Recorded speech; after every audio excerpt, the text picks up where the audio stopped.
ng gagalingan.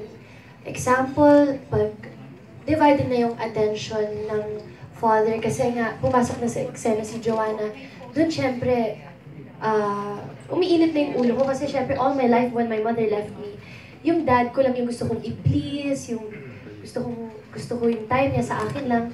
Ngayon na may kahati na ako, doon na nagiging masama, doon na umiinit yung ulo ko. I become an angry person because I want love and affection from my father. Ang last question ko kay Miles.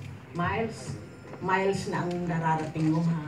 Oo. Ngayon, paano mo na parang naano yung sarili mo, considering na ang huhusay ng lalo ng yung mga closely na nakaka-eksena mo, katulad ni na Dimples, ni Tonton at saka ni Angel, and of course si Julia. Paano mo na iangat ang sarili mo?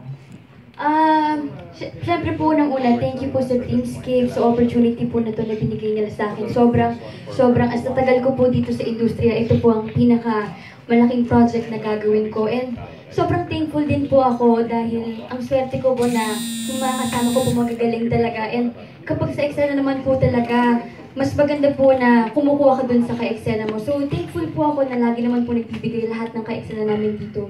Lagi po kami nagtutulungan lahat.